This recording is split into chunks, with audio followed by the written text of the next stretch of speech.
Hi hello welcome to Magava channel.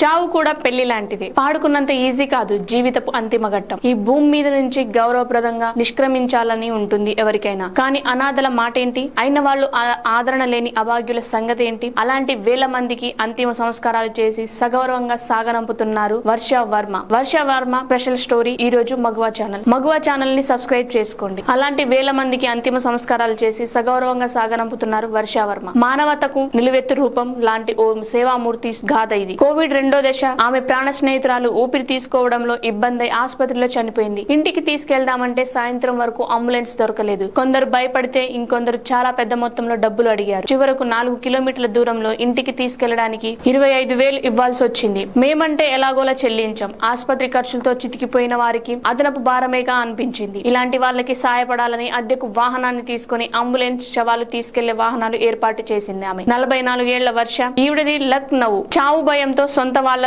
దేహాలను ఆసుపత్రుల్లో road పక్కన వదిలేస్తున్న సంఘటనలు చూశాక వాళ్ళ దహన సంస్కారానికి ఆవిడే చూసుకోవడం మొదలు పెట్టారు. తొలి దహన కార్యక్రమం తర్వాత కొద్ది రోజులు అన్నం సహించలేదు.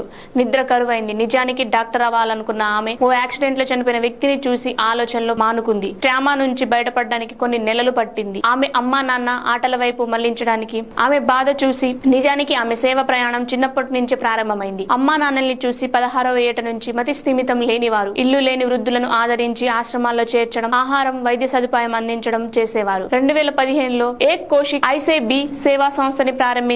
కోవిడ్ నుంచి అంతిమ సంస్కార కార్యక్రమాలన్నీ దానిలోనే చేశారు. Lucknow medical hub. ఎక్కడెక్కడి నుంచో చికిత్స వస్తుంటారు. నయమయ్యాక అంబులెన్స్ అవసరమైన, చనిపోయాక శరీరాన్ని తీసుకెళ్లాలన్న పేదవాళ్లకి తలకు మించిన భారం. అనాథలు, వైద్య పరీక్షల కోసం ఇచ్చిన వాళ్ళు, ఎవరికైనా సరే అంతిమ యాత్రగా గౌరవంగా జరగాలి. దాదాపు 5,000 అంత్యక్రియలు చేసింది.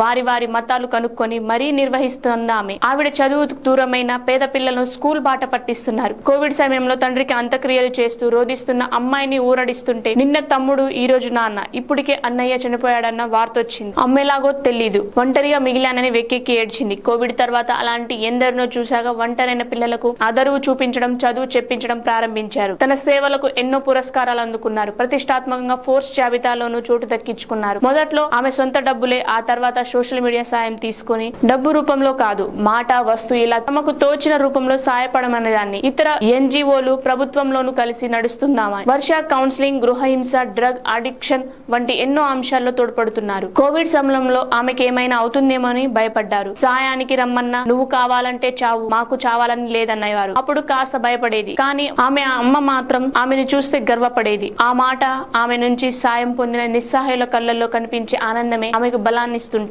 వాటి ముందు ఏదైనా చిన్నదే అంటారు వర్ష. ఉత్తరప్రదేశ్ కి పరిమితమైన సేవల్ని దేశవ్యాప్తంగా చేయడమే ఆమె. Hi, I am Pooja, movie heroine. Please like, share and subscribe Maguva TV. Thank